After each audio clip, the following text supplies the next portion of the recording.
예수 그리스도 이름으로 우리 다 같이 계시록 말씀을 배우도록 하겠습니다.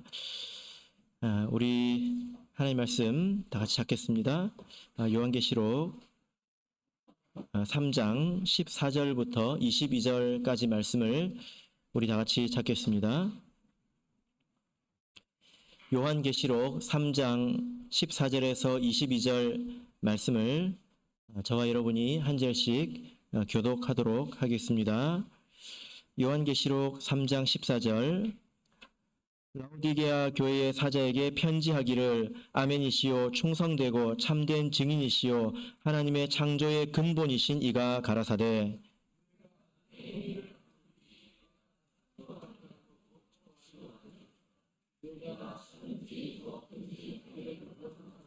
내가 이같이 미지근하여 더웁지도 아니하고 차지도 아니하니 내 입에서 너를 토하여 내치리라.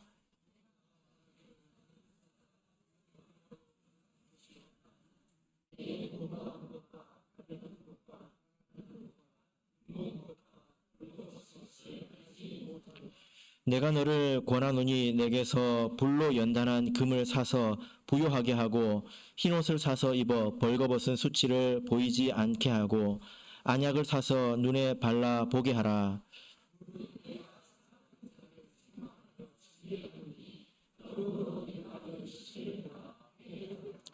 볼지어다 내가 문 밖에 서서 두드리노니 누구든지 내 음성을 듣고 문을 열면 내가 그에게로 들어가 그로 더불어 먹고 그는 나로 더불어 먹으리라.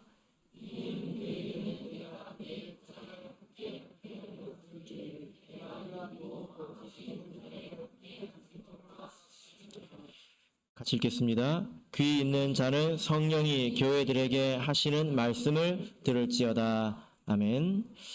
네, 오늘 이 시간은 라오디게아 교회에 보내는 말씀이라는 주제로 계시록 7교회 중에 마지막 교회 말씀을 같이 살펴보도록 하겠습니다.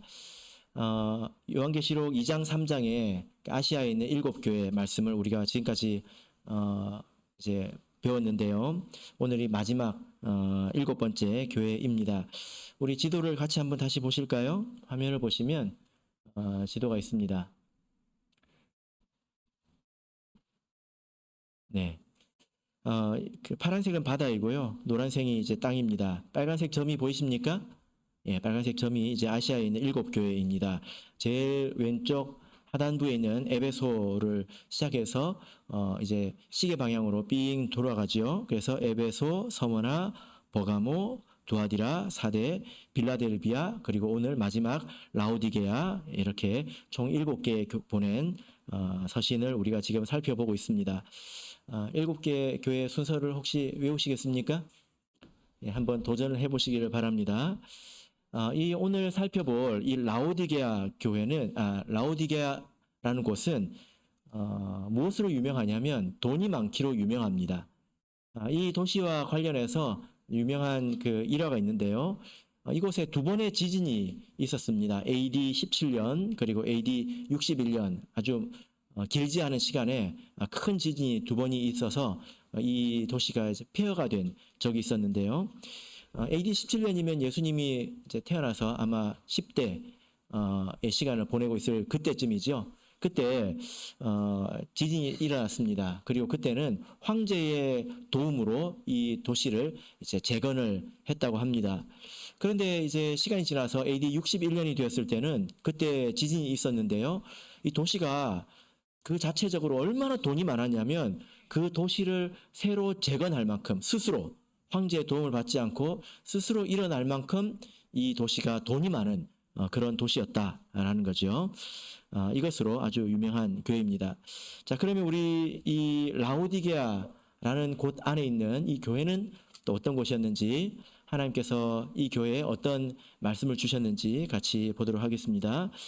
우리 항상 그랬던 것처럼 이 편지의 말씀을 먼저 개요를 한번 살펴보고 또 세부적인 내용으로 들어가겠습니다. 자, 14절을 보시면 이제 라오디게아 교회에 편지를 보낸다 이렇게 말씀을 하고 있죠. 말씀하시는 편지를 보내시는 예수님을 어떻게 표현하고 있습니까?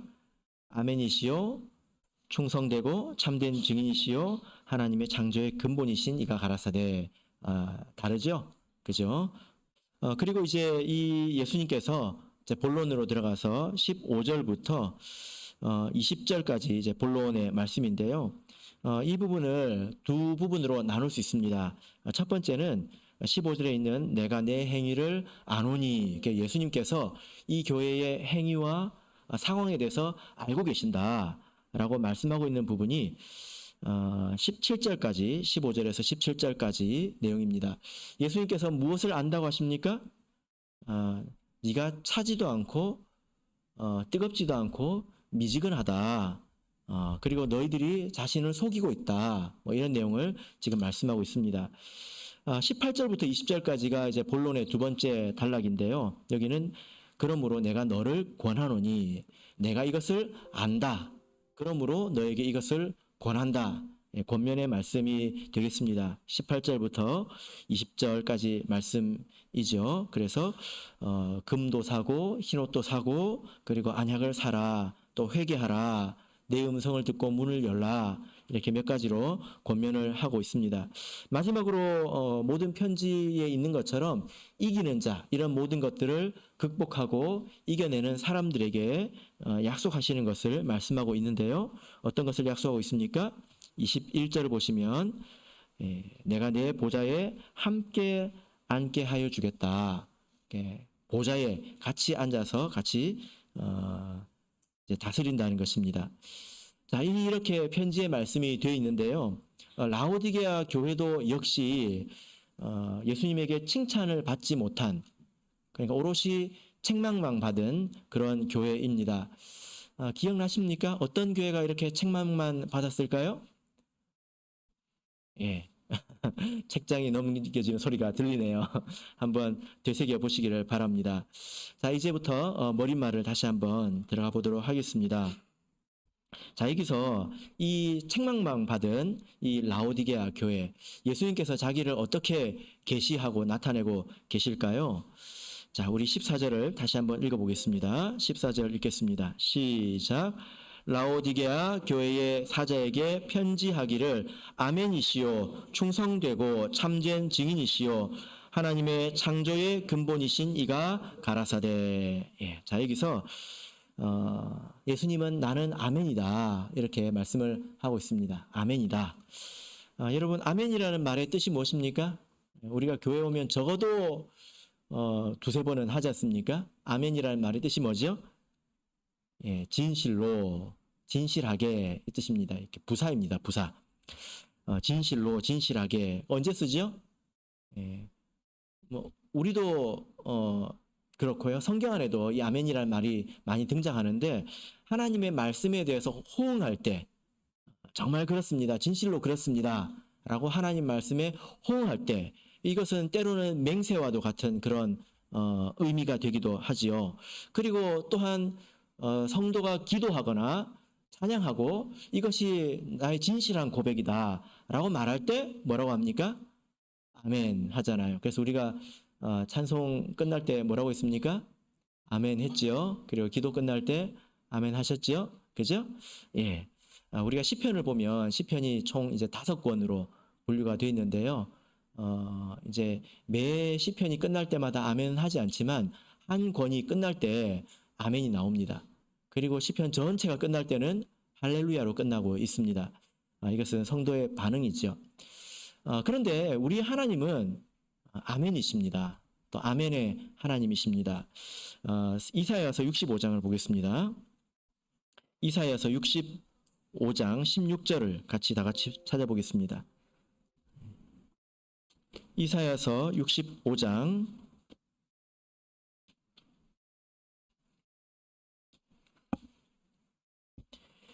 16절. 자, 우리 같이 읽겠습니다.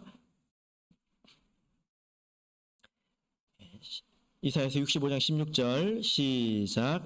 이러므로 땅에서 자기를 위하여 복을 구하는 자는 진리의 하나님을 향하여 복을 구할 것이요 땅에서 맹세하는 자는 진리의 하나님으로 맹세하리니 이는 이전 환난이 잊어졌고 내 눈앞에 숨겨졌음이니라. 예.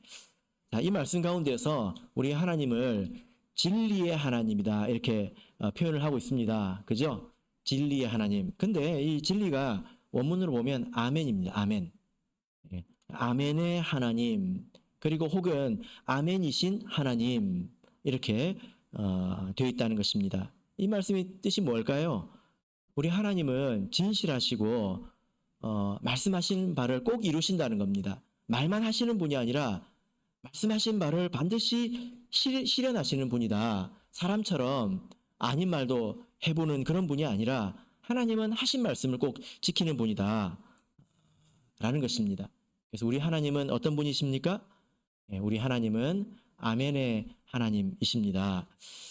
여러분, 우리가 신앙생활을 해 나갈 때 우리 신앙의 방향, 또 내가 지금 제대로 하고 있는지 이런 것들을 점검해 볼 수 있는 그 포인트가 바로 이것인데요. 우리가 신앙생활을 해 나가면서 무엇이 더해져야 되냐면 정말로 하나님 말씀대로 되는구나. 정말로 하나님 말씀이 참이구나. 이 생각, 이 믿음이 더해져야 합니다. 좀 다른 말로 표현해 보자면 우리가 말씀에서 신성을 느껴야 된다는 거예요. 하나님을 느껴야 된다는 것입니다. 이 말이 무슨 말인지 여러분 이해되십니까? 여러분 교회에 와서 어떤 사람에게든 어떤 일에서든 어떤 것에서 하나님의 신성을 느끼신 적 있습니까? 우리는 하나님 말씀에서 신성을 느껴야 된다는 거예요. 하나님 말씀이 진실하구나. 정말 그렇구나. 그래서 내가 말씀 듣기를 더 사모해 나간다면 그것이 바로 신앙생활을 잘하고 있다는 것입니다. 내가 가면 갈수록 하나님 말씀을 더 사모하고 하나님 말씀을 더 크게 느낀다는 거예요. 내가 신앙생활을 아무리 오래 했어도 하나님 말씀에서 내가 감동을 받지 못하고 신성을 느끼지 못한다면, 이 말이 무슨 말인지도 잘 모른다면 자기 자신을 꼭 점검해 봐야 합니다. 교회에서 아무리 많은 일을 한다고 하더라도 그것은 제대로 된 게 아닙니다.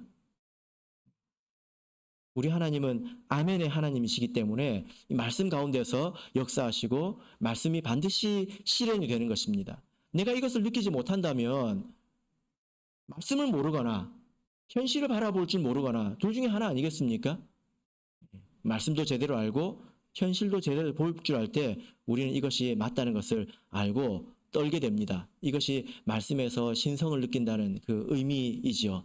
이 말씀이 지금 살아있구나 라고 느끼게 되는 것입니다. 우리가 이렇게 신앙생활을 한다면 잘하는 것입니다. 하나님께서 이렇게 라오디게아 교회에 나는 아멘이다, 나는 진실하다, 말씀대로 안 될 것 같지? 그런데 나는 진실하다 이렇게 말씀하고 계신 것입니다. 자, 이제 본론으로 들어가 보겠습니다. 자, 먼저 본론의 두 부분, 내가 안다 라고 말씀하신 부분을 같이 먼저 살펴보도록 하겠습니다. 예수님께서 라오디게아 교회에 대해서 무엇을 아신다고 하셨을까요? 자, 15절부터 17절을 다시 한번 읽어보겠습니다. 시작. 내가 내 행위를 아노니 내가 차지도 아니하고 더없지도 아니하도다. 내가 차든지 더없든지 하기를 원하노라. 내가 이같이 미지근하여 더없지도 아니하고 차지도 아니하니 내 입에서 너를 토하여 내치리라. 내가 말하기를 나는 부자라 부요하여 부족한 것이 없다 하나 내가 고운 것과 가난한 것과 눈먼 것과 벌거벗은 것을 알지 못하도다. 자, 예수님께서 아주 차갑고 또 냉정하게 아주 칼같이 이렇게 바로 말씀을 하십니다. 너희가 차지도 않고 뜨겁지도 않다. 바로 이렇게 말씀을 하십니다. 그리고 16절에서는 미지근하다 이렇게 말씀을 하고 계시죠. 차지도 않고 뜨겁지도 않은 것, 그래서 미지근한 것의 결과가 무엇입니까? 내 입에서 너를 토하여 내치리라. 토한다. 내 입에서 너를 토하겠다. 이렇게 말씀을 하고 있습니다. 자, 여러분, 성경 안에서 토한다라는 표현이 있습니까? 토한다라고 하는 것이 무슨 뜻일까요? 예. 그냥 우리가 그 사람이 토하는 것을 가지고 생각을 하면 대충 맞습니다. 그런데 우리는 성경을 가지고 봐야 되겠죠. 이것은 그를 포기하겠다는 것입니다. 그리고 그를 끊어버리겠다는 것입니다. 레위기 18장 28절을 우리 보겠습니다. 자, 여기 보면 이제 토한다라는 표현이 나오는데요. 레위기서 18장 28절을 보겠습니다. 레위기서 18장 28절 자, 읽겠습니다. 시작. 너희도 더럽히면 그 땅이 너희 있기 전 거민을 토함같이 너희를 토할까 하노라. 예. 지금 하나님께서 이스라엘 백성에게 주신 말씀인데 이스라엘 백성이 있기 전에 그 땅에 몇 개의 족속들이 살고 있었죠. 그죠? 근데 그 땅이 그 족속들을 토했다는 것입니다. 이게 무슨 뜻입니까? 죽었다는 것입니다. 멸절되었다는 것입니다. 그 땅에 더 이상 거하지 못하게 되었다라는 뜻이죠. 왜 그렇습니까? 어떤 사람들은 이것을 보고 하나님은 참 잔인하시다. 어떻게 이렇게 땅에 살고 있는 사람들을 이렇게 다 죽이라고 하셨는가? 이렇게 말씀을 하십니다. 그러나 성경은 뭐라고 말씀하십니까? 그들의 죄가 관영했다. 가득 찼다는 것입니다. 쓰레기통에 쓰레기를 더 담을 수 없을 만큼 가득 찼다는 거예요. 그래서 쓰레기를 비운 것이죠. 하나님께서 그 가나안 족속들에게만 그런 말씀을 하셨습니까? 지금 18절, 28절에서는 뭐라고 말합니까? 너희도 이렇게 토함을 당할 수 있다. 너희도 그들처럼 토해질 수 있다. 이렇게 말하고 있습니다. 이것은 약속의 땅이 하나님의 나라가 너희들을 용납하지 않는다는 것입니다. 그죠? 너희도 죄를 범하면 너희도 그렇게 될 수 있다. 그래서 우리 하나님께서는 공의로우신 하나님이시기 때문에 가나안 백성이든 하나님의 백성이든 죄가 용납하지 못할 지경에 이르면 이렇게 버리시는 것을 말합니다. 이것이 바로 토한다라는 말의 의미이지요. 아주 심각한 그런 말씀입니다. 내가 너를 용납하지 않고 하나님의 분깃해서 약속에서 너를 끊어내어 버리겠다. 너를 버리겠다. 포기하겠다. 이것이 바로 토하여 내겠다라는 그런 뜻입니다. 여러분 이렇게 심각한 말을 여러분께서 신앙생활 하시면서 들어보신 적이 있으신지 모르겠습니다. 교회에서 이것보다 더 심각한 말은 있을 수가 없지요. 그런데 오늘 계시록 말씀을 보면 어떤 사람들에 대해서 이렇게 토하여 내겠다 이렇게 말씀을 하고 계십니까? 미지근한 사람에 대해서 이렇게 말씀을 하고 있습니다. 하나님께서 미지근한 자는 토하여 내겠다 이렇게 말씀을 하고 있습니다. 자, 그러면 어떤 자들이 이렇게 미지근한 사람일까요? 레위기서의 말씀을 보면 말씀을 준행하지 않고 죄를 범하는 자들이라고 볼 수 있겠지요. 계시록에 와서 이제 보자면 어떤 사람이 미지근한 사람일까요? 자, 여기서 계시록의 말씀을 보면 그들이 차지도 않고 더웁지도 않다. 여기 더웁다라고 하는 것은 뜨겁다를 말하는 것입니다. 그러니까 차갑지도 않고 뜨겁지도 않은 것을 이제 미지근하다 이렇게 말씀을 하고 있습니다. 먼저 뜨거운 것에 대해서 생각을 해보겠습니다. 예수님께서 너희가 뜨겁지 않다. 이때 뜨겁다라는 말의 뜻이 뭘까요? 어떤 게 뜨거운 것입니까? 어떤 게 뜨거운 것입니까? 이 뜨겁다라고 하는 말은 이 단어 자체를 이렇게 조사를 해보면 무언가 끓는 것에서 온 말이고요. 이것은 열심을 표현하는 말입니다. 열심을 말합니다. 로마서 12장 11절을 보면 부지런하여 게으르지 말고 열심을 품고 주를 섬기라 이렇게 말씀을 하고 있습니다.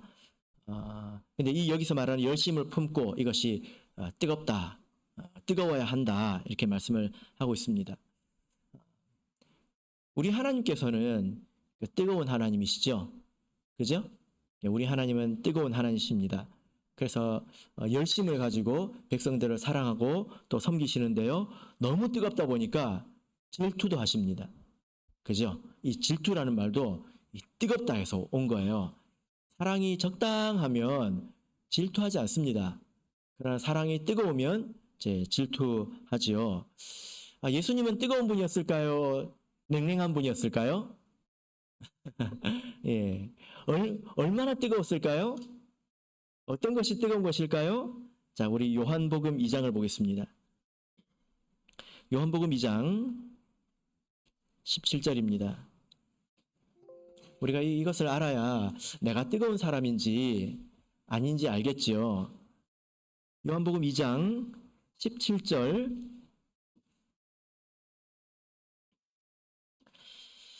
자, 우리 같이 읽겠습니다. 시작.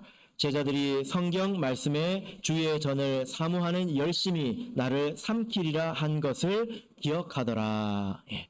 주의 전을 사모하는 열심히, 이 열심은 뜨거움을 말합니다. 그 뜨거움이 나를 삼키리라. 이 말씀이 생각이 났다라는 것인데 앞에 어떤 내용이 있습니까? 어떤 내용이 있습니까? 예수님께서 성전에 올라가서 이 장사하는 사람들 내어 쫓으신, 상을 뒤엎으시고 내어 쫓으신 그런 이야기가 기록되어 있습니다. 제자들이 그 예수님의 그렇게 상을 뒤엎으시고 이렇게 매매하는 자들을 쫓아내시고 이런 모습을 보고 이 말씀이 생각났다는 거예요. 왜 이 말씀이 생각이 났을까요?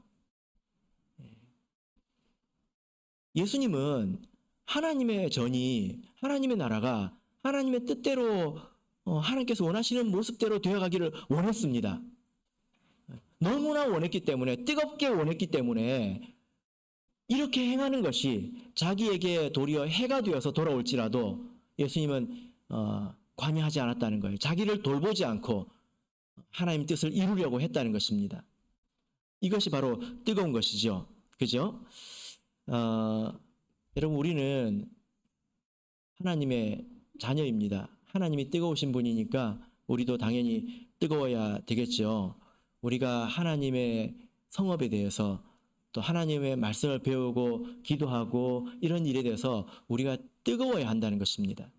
예수님께서 자기를 돌보지 않고 하나님의 전을 바로 세우려고 하신 것처럼 나라는 사람이 적당히 신앙생활을 하는 것이 아니라 하나님의 뜻을 내 삶 가운데서 우리 교회 가운데서 세우기 위해서 내가 스스로 희생할 수 있어야 된다는 거예요. 그것이 뜨거운 것입니다. 이것이 예수님을 닮은 뜨거운 것이지요.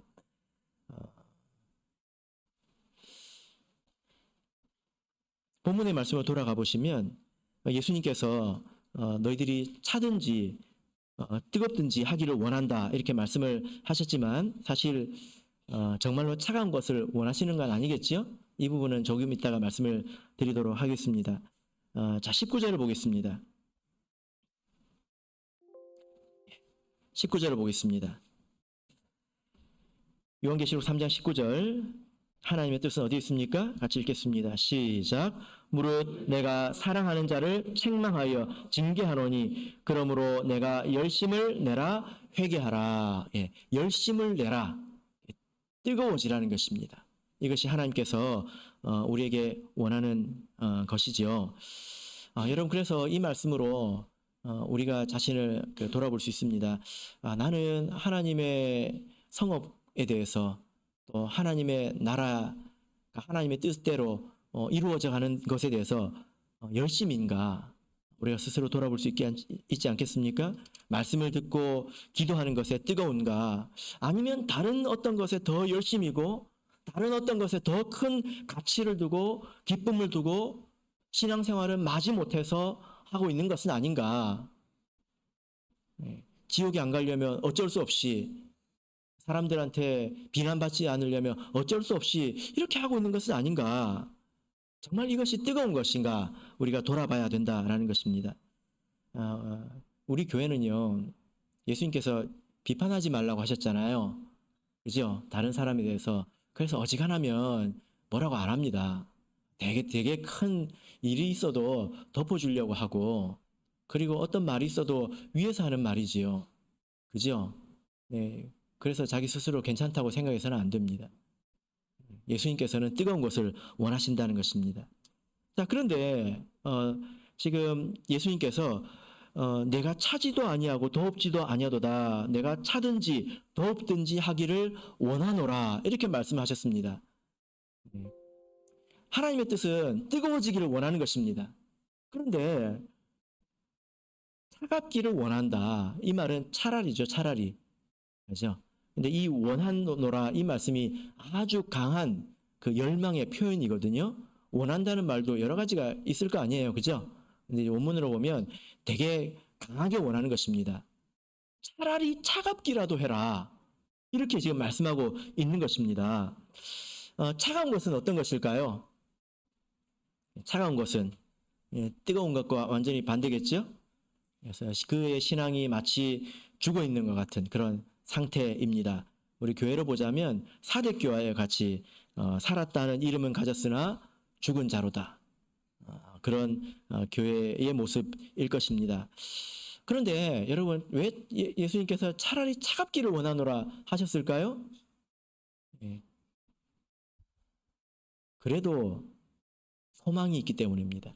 차가운 데는 그래도 소망이 있기 때문입니다. 예수님께서 사대교회에 어떻게 말씀하셨는지 보시길 바랍니다. 사대교회 어디 있습니까? 3장에 있죠? 예. 3장 3절을 보십시오. 여기서 이 다 죽어가는 교회, 이 교회에도 예수님께서 폭포수 같은 말씀을 쏟아내고 있습니다. 3절을 보시면 너희가 어떻게 받았으며 어떻게 들은지 생각하고 지키어 회개하라. 예. 계속 말씀하고 계십니다. 예. 아무리 이렇게 신앙이 죽은 것 같은 사람이라도 우리가 이렇게 보지 않습니까? 때로 하나님께서 그의 마음에 감동을 주셔서 그리고 어떤 일을 주셔서 그를 소생하게 하는 그런 일을 보지 않습니까? 하나님의 은혜로 차가운 자도 사실 여전히 소망이 있다는 것입니다. 이렇게 원하노라 이렇게 말씀하신 것은 미지근한 것이 얼마나 지금 열악한 상황인지에 대해서 말씀해 주고 있습니다. 여러분 우리가 사대교회를 배울 때 이보다 악할 수 있을까 이렇게 생각을 했겠지요. 그죠? 너희가 살았다 하는 이름은 가졌으나 죽은 자로다. 너희가 실제로는 죽었다. 라고 말할 때 이보다 심각할 수 있습니까? 근데 그들에게도 소망이 있습니다. 그러나 미지근한 데는요. 이런 소망도 없다는 것입니다. 어떤 것이 미지근한 것일까요? 구약 성경을 보면 이런 그 상황이 있는데요. 에스겔서 47장을 보면 성전에서 물이 흘러나온 것을 볼 수가 있습니다. 이 흘러나오는 이 물은 무엇을 말합니까? 성령을 말하지요. 이 물이 흘러나갈 때 그 말씀을 보면 모든 것이 아름답게 변하고 소성하고 생명을 얻고 다 가치 있게 변합니다. 잎사귀도 열매도 하나 버릴 것 없이 모든 것이 이제 소성하죠. 땅이면 땅, 뭐 강이면 강, 바다면 바다. 심지어 이 47장 말씀을 보시면 사해 바다도 생명을 얻습니다. 사해 바다가 어떤 곳인지 아십니까? 그 바다는 염도가 너무 높고 소금만 많은 게 아니에요. 광물들, 이 광물질들이 너무 많아가지고 생명체가 살 수가 없습니다. 그리고 사람이 들어가면 그 물의 무게가 너무 무거워가지고 몸이 둥둥 뜹니다. 제가 가봤거든요. 제 발에 저는 상처가 있는지 몰랐습니다. 들어갔는데 막 따갑더라고요. 저는 있는지 없는지 몰랐던 그 상처에 그게 스며들어가지고 얼마나 바늘로 찌는 것처럼 따가운지 안에서 견디기가 힘들었습니다. 근데 그 사해바다도 소성됩니다. 생명을 얻습니다. 성령의 능력이 강하다는 거죠. 사해지 않습니까? 죽은 바다. 죽은 자도 살리는 그런 능력이 있습니다. 그런데 소성되지 못한 곳이 있는데요. 어디일까요? 기억나십니까? 에스겔 47장 11절을 보면 그 진펄과 개펄은 소성되지 못하고 바다도 땅도 다 소성되는데 어중간한 사람들이 소성되지 못한다는 것입니다. 진펄과 개펄은 물도 아니고 땅도 아니고 바다도 아니고 땅도 아니고 그런 곳이지 않습니까? 예. 여러분 그러면 이 미지근한 사람들은 어떤 사람들을 말할까요? 어떤 사람들이 뜨겁지도 않고 그렇다고 차갑지도 않고 미지근한 사람들일까요? 자, 우리 본문의 말씀을 돌아가겠습니다. 17절을 보겠습니다. 요한계시록 3장 17절. 자, 우리 읽었지만 다시 한번 읽어보겠습니다. 읽겠습니다. 시작. 내가 말하기를 나는 부자라 부요하여 부족한 것이 없다 하나 내 곤고한 것과 가련한 것과 가난한 것과 눈먼 것과 벌거벗은 것을 알지 못하는도다. 바로 이런 사람이죠. 누구입니까? 자기를 속이는 사람을 말합니다. 자기를 기만하고 자기를 속이는 사람을 말합니다. 자기 자신을 바로 보지 못하고 자기 자신의 나쁜 부분에 대해서 외면하고 자기 만족에 빠져서 방자하게 행동하는 것입니다. 자기 자신에게 미혹된 사람을 말합니다. 스스로 괜찮다고 생각하는 사람을 말합니다. 스스로 이 정도면 됐지, 부족한 것이 없다고 생각하는 사람을 말합니다. 이런 사람들이 바로 미지근한 사람들이라는 것입니다. 그러나 하나님께서 이제 바라보셨을 때 그들의 진짜 모습은 어떻습니까? 그들은 곤고하고 가련하고 가난하고 눈멀었고 벌거벗었다. 몇 개입니까? 곤고하고 가련하고 가난하고 눈멀었고 벌거벗었다. 그러니까 5가지로 표현을 하고 있습니다. 이것은 다 영적인 것을 이렇게 말하는데요. 여러분, 이 곤고하다는 것은 어떤 말입니까? 피곤하다는 거잖아요. 그죠? 그죠? 피곤하다. 힘들게 계속 눌려있다. 내가 보기에 너희들이 눌려있다. 그런데 여러분, 성경에서 난 참 곤고하다 이렇게 말하는 사람이 있습니까? 누가 있습니까? 로마서 7장에 바울이 그런 말을 한 적이 있죠. 나는 참 곤고하다. 그리고 뭐라고 말했습니까? 오호라 나는 곤고한 사람이로다. 그리고 뭐라고 말했습니까? 이 사망의 몸에서 누가 나를 건져내랴. 이 곤고하다는 것은 단순히 눌려있다는 것이 아니라, 눌렸을 뿐만이 아니라 도와줄 사람이 없다는 것입니다. 도와줄 수 없다는 것입니다. 그 정도로 지금 깊이 눌려있는 것을 말하는 것입니다. 누구도 도움을 줄 수 없는 그런 사람들이 있습니다. 도움을 주고 싶어도 도움을 줄 수 없는 그런 사람들이 있습니다. 자기 스스로 괜찮다고 생각하니까 어떤 말도 받아들이려고 하지 않겠죠. 모든 것은 내가 다 알아서 할 테니까 이렇게 생각을 하는 것입니다. 그래서 아무 말도 받아들이지 않기 때문에 곤고한 것입니다. 그리고 도와줄 수가 없는 것이죠. 스스로 괜찮다고 생각하는 사람이 사실 이런 사람이라는 것입니다. 그리고 두 번째로 눈이 멀었다 이렇게 말씀을 하고 있는데요. 이 눈이 멀었다라는 이것이 무엇인지 이제 원문의 단어를 가지고 조사를 해보면 사실 이것은 교만하다는 뜻을 가지고 있습니다. 그래서 다른 성경에서는 다른 부분에서는 이것을 교만하다라고 번역을 한 곳이 있습니다. 자, 우리 디모데전서 6장 4절을 보겠습니다. 여러분, 교만한 것과 눈먼 것이 좀 관계가 있다고 생각이 되십니까?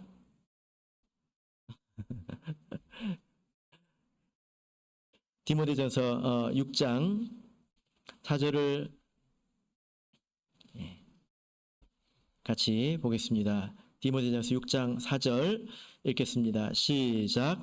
저는 교만하여 아무것도 알지 못하고 변론과 언쟁을 좋아하는 자니 이로써 투기와 분쟁과 회방과 악한 생각이 나며.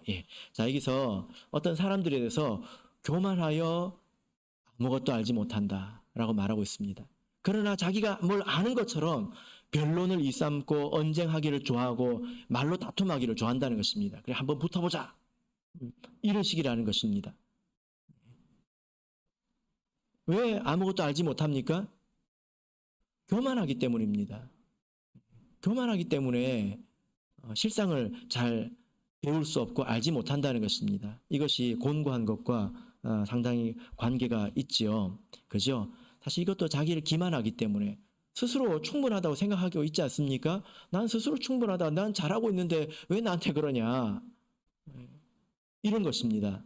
그러니까 실제로 아무것도 들을 수 없고 그리고 그래서 알지 못하는 것입니다. 그리고 가난한 것과 그리고 마지막에는 벌거벗었다 이렇게 말씀을 하고 있죠. 벌거벗은 것은 어떤 의미일까요? 입을 것이 없는 건 아니겠죠.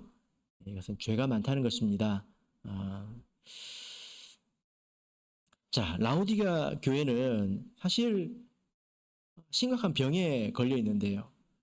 자기 기만증이라는 병입니다. 자기를 속이는 병입니다. 스스로 아무런 문제가 없다고 생각하고 충분하다고 생각하고 그래서 보이는 것이 없으니 스스로 죄를 더하고 있다는 것도 모르고 있지 않겠습니까? 그래서 자기 수치를 계속 더하고 있는 것이죠. 그러나 아무도 도와줄 수가 없습니다. 여러분 우리가 이런 점을 이렇게 되지 않도록 참 조심을 해야 되겠습니다. 사실 가장 조심해야 될 사람이 누구일까요? 제가 생각할 때는 저인 것 같습니다. 스스로 속이기에 가장 좋은 위치에 있지 않나 이런 생각을 제가 해보게 되는데요. 왜냐하면 듣는 자리에 있기보다 항상 말하는 자리에 있기 때문이죠. 그리고 교회 일을 조금만 해도 열심히 하는 것처럼 보이는 것 같아요. 예. 그래서 실제로 다른 것에 관심을 많이 가질 수 있다라는 것도 이렇게 제가 알고 있습니다. 그래서 하나님께서 저를 이렇게 낮추시고 듣게 하신다 이런 것을 이렇게 저도 배울 때가 많이 있습니다. 스스로 충분하다고 생각해서 듣지 않고 또 자기 스스로 모든 것을 하려고 하는 것보다는 이게 낫지 않습니까? 소망이 없는 것보다는 낫죠. 여러분 어떻습니까? 여러분께서는 뜨거운 자입니까? 차가운 자입니까? 아니면 미지근한 자입니까? 사실 뭐 이 세 개만 있는 게 아니죠. 그 사이에 어딘가에 이제 우리가 있을 텐데요. 우리가 스스로 이렇게 미지근한 사람이 되지 않도록 조심해야 합니다. 자기 스스로를 속이지 말아야 합니다. 자, 우리가 이렇게 그 자기를 기만하는 자가 되지 않고 이런 영적인 침체 또 영적인 병에서 빠져나오기 위해서는 어떻게 해야 될까요? 자, 그래서 하나님께서 권면하고 계십니다.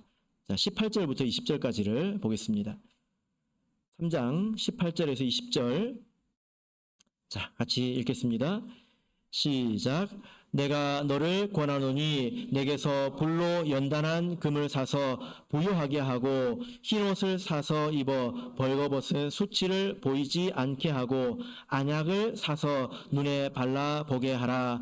무릇 내가 사랑하는 자를 책망하여 징계하노니 그러므로 내가 열심을 내라 회개하라. 볼지어다 내가 문 밖에서 서서 두드리노니 누구든지 내 음성을 듣고 문을 열면 내가 그에게로 들어가 그로 더불어 먹고 그는 나로 더불어 먹으리라.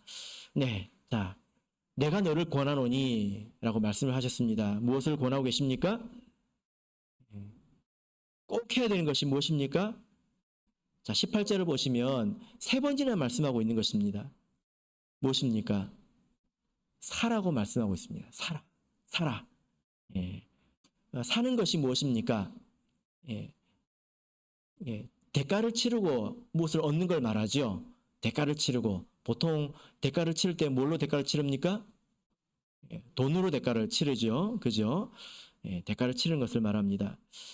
이사야서 55장 1절을 보시면 너희 목마른 자들아 물로 나오라 돈 없는 자도 오라 너희는 와서 사 먹되 돈 없이 값 없이 와서 포도주와 젖을 사라. 자, 여기서도 이사야를 통해서도 사라 이렇게 말씀을 하고 있는데 여기서 참 희한한 말씀을 하십니다.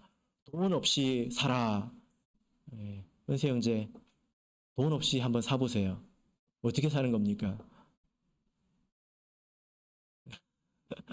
어떻게 돈 없이 살 수 있습니까? 몸으로 때워야죠. 그죠? 접시를 닦든지. 그죠? 예. 사라고 하는 것은 수고하라는 것입니다. 그러나 이것은 돈으로 되는 것은 아니라는 거죠. 이 말의 의미가 무엇일까요? 자, 이 사라고 하는 것은 여러분 우리가 하나님의 것을 이렇게 살 때 이 세상에 있는 어떤 값을 치러도 하나님의 것을 살 수가 없습니다. 그죠?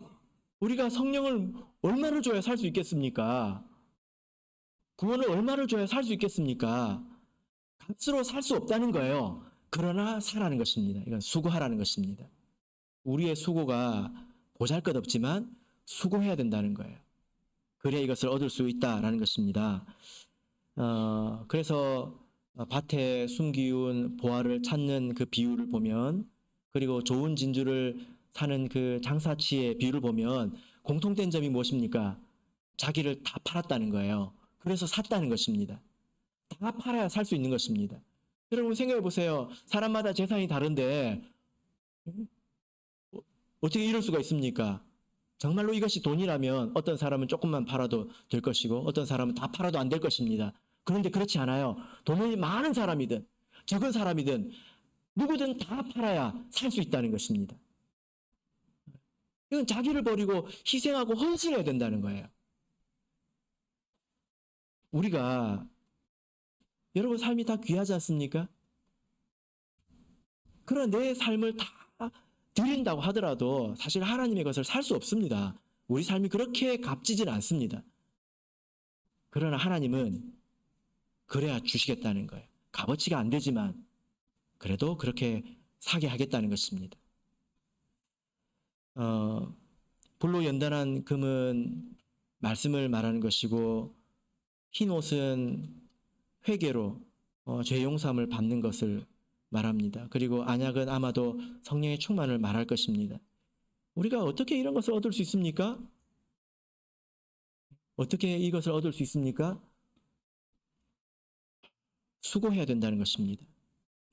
우리가 여러분 세상에 보면 진리를 얻겠다고 하는 사람들이 얼마나 애를 쓰고 있는지, 얼마나 공부를 하고 있는지, 얼마나 열심히 있는지 한번 보시길 바랍니다. 근데 우리는 만약에 이 예배 자리에 와가지고 말씀만 듣고 들리는 것만 또 기억에 남는 것만 기억하고 그렇게 해서 우리가 진리를 얻을 수 있을까요? 그 정도 수고로 충분할까요? 우리의 것을 다 드려야 합니다. 예를 들어 내가 오랜 기간 죄를 지었습니다. 하나님께서는 회개하면 용서해 주시지요. 근데 얼마나 회개해야 될까요? 내가 성령을 충만을 받기를 원하고 그래서 내 내면을 다스리기를 원하는데 우리가 얼마나 기도해야 될까요? 어쩌면 우리가 답을 다 알고 있는데 다 드리지 않기 때문에 애써 하지 않기 때문에 원하는 열매를 못 얻고 있는 것은 아닐까요? 예, 구약에 보면 이런 이야기가 있습니다. 엘리사 선지자가 이제 병이 들어서 죽을 때가 되었습니다. 그때 왕이 요아스 왕이었거든요. 그죠? 예, 요아스 왕입니다. 이 요아스 왕이 걱정이 된 겁니다. 그 와가지고 네 아버지여 이스라엘의 마병과 병거여 당신이 죽으면 우리를 어떻게 합니까? 하고 요아스 왕이 엄청 당황해가지고 왔습니다. 엘리사가 얼마나 마음이 아팠겠습니까? 그래서 그에게 도움을 줍니다. 창을 열고 활을 쏘라고 하지요. 이게 승리의 화살이다. 그리고 화살을 쥐게 합니다. 그리고 자기의 손을 그 요아스 왕의 손에 이렇게 덮습니다. 그리고 이 손을 땅에 힘껏 내리치라고 합니다. 요아스가 근데 몇 번 내리칩니까? 3번 내리쳐요. 그러니까 엘리사가 화를 불을 냅니다. 왜 3번밖에 안 하냐? 5번 쳤으면 완전히 승리할 수 있는데 네가 3번 이기고 이제 끝날 것이다. 여러분 한번 생각해 보세요. 어떤 나라와 전쟁에서 이긴다고 하는 것은 엄청나게 큰 거지 않습니까? 땅에 이렇게 치는 것은 별것 아니잖아요. 이 수고를 해야 된다는 것입니다. 이걸 가볍게 여기고 이걸 하지 않았기 때문에 승리하지 못했다는 것입니다.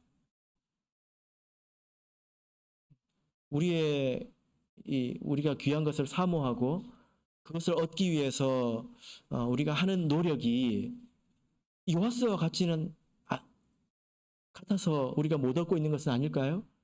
기도하는데 기도가 조금 부족해서, 그리고 말씀을 읽는데 그것이 조금 부족해서, 아니면 많이 부족해서 못 얻고 있는 것은 아닐까, 이렇게 생각을 해봅니다. 사야 된다는 것입니다. 산다고 하는 것은 성경에서 돈이 많으니까 조금 주고 이게 아니라 자기를 드리는 것을 말합니다.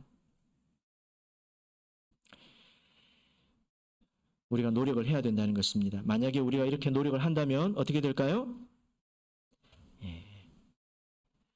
그는 나로 더불어 먹고 나는 그로 더불어 먹으리라. 이것은 굉장히 친밀한 그런 교제의 상황을 말하죠. 예수님과 굉장히 친밀해질 수 있다라는 것입니다. 우리가 지금 이 말씀에서 내가 문 밖에 서서 두드린다, 이렇게 이 말씀을 보고 있는데, 이렇게 미지근한 자들, 이제 곧 토하여질지도 모르는 이 자들에 대해서도 예수님께서 두드리고 계신 것을 볼 수 있습니다. 예수님의 자비가 얼마나 큰지 여러분 우리가 감탄하게 되지 않습니까? 그러나 여러분, 예수님은 문을 두드리고 계시는 것이지 문을 부수고 계시지는 않습니다. 때로는 예수님, 문을 좀 부수고 들어와 주세요. 그런 생각이 들지 않습니까? 이 못된 이 고집 좀 꺾어주세요. 문 좀 부수고 들어와 주세요. 그러나 미지근한 자에 대해서는 두드리고 계신다는 것입니다. 아가서에 보면 유명한 말씀이 있는데요. 내 사랑이 원하기 전에는 흔들지 말고 깨우지 말지니라. 아가서 2장 7절, 그리고 몇 구절에 더 나옵니다. 너무 사랑하지만 내 사랑하는 그가 원하기 전에는 흔들지 말고 깨우지 마라. 저는 예수님을 좀 더 본받아야 될 것 같습니다. 저는 가끔씩 깨우기도 하잖아요. 자는 사람들 깨우기도 하지 않습니까? 이렇게 원하기 전에는 깨우지 마라. 제가 좀 배워야 될 것 같습니다. 이것은 억지로 하시지 않겠다는 것이죠. 스스로 이것을 알고 해야 한다는 것입니다. 그래야 회복할 수 있다라는 것입니다. 이런 어려운 가운데서 승리했을 때에 이 미지근한 자가 다시 끌어올라서 뜨거운 자가 되었을 때 어떤 상을 주십니까? 자, 21절 마지막으로 보겠습니다. 요한계시록 3장 21절 읽겠습니다. 시작. 이기는 그에게는 내가 내 보좌에 함께 앉게 하여 주기를, 내가 이기고 아버지 보좌에 함께 앉은 것과 같이 하리라. 내 보좌에 함께 앉도록 해주겠다. 이것은 저 천국에서를 말하는 것이 아니고 우리 지금 신앙의 삶 가운데서 있는 일을 말하는 것인데, 왕노릇하는 것을 말합니다. 다스리고 지배하는 것을 말하죠. 우리 성도가 다스리고 왕노릇하고 지배하는 것은 크게 두 가지 방향이 있는데요. 나에 대해서, 그리고 세상에 대해서입니다. 나에 대해서 다스리는 것은 무엇을 말할까요? 내 마음, 욕심, 정욕 이런 것들을 다스릴 수 있다는 것입니다. 생명 안에서 내 양심에 맞는 행동을 하면서 살아갈 수 있다는 것입니다. 때로는 우리가 양심적으로 무엇이 옳은지 알면서 또 선을 행하는 것이 옳은 줄 알면서 선을 행하지 않을 때도 있고, 악이 나쁜 것을 알면서 악을 행할 때도 있지 않습니까? 자기가 자기를 다스리지 못한다는 거죠. 다스리게 해주겠다는 것입니다. 이것은 마치 천국과 같은 것이죠. 저는 가끔 천국에 대해서 생각을 합니다. 천국에 가면 뭐가 좋을까요? 죄 지을 일이 없어서 좋지요. 아무렇게나 생각을 해도 죄가 안 됩니다. 근데 이 땅에서는 아무렇게나 생각하면 어느 순간 내가 누구를 미워하고 있고, 그죠? 그래서 내 생각과 내 행동에 이제 사슬을 메어야 될 때가 있지 않습니까? 천국에는 그런 게 없어요. 마음대로 행동해도 사랑합니다. 이와 같은 삶을 이 땅에서 살게 되는 것이죠. 세상을 향하여서는 그들의 죄를 사하는 것을 말합니다. 말씀의 결론 맺겠습니다. 라오디게아 교회는 참으로 안타까운 교회인데요. 사대교회까지 배웠을 때는 그들이 제일 불쌍한 줄 알았는데 그들보다 더 불쌍한 처지가 있습니다. 그들이 스스로 속였다는 거죠. 그래서 방자하게 행동했고 교만했다고 하고 있습니다. 그래서 죄악에 눌려 있습니다. 누구의 말도 듣지 않는 그런 답답한 상태가 되었습니다. 우리 자신이 그렇지 않은지 항상 돌아보시면서 항상 이렇게 예수님의 것을 사시는 저와 여러분 되시기를 진심으로 바랍니다. 우리 다 같이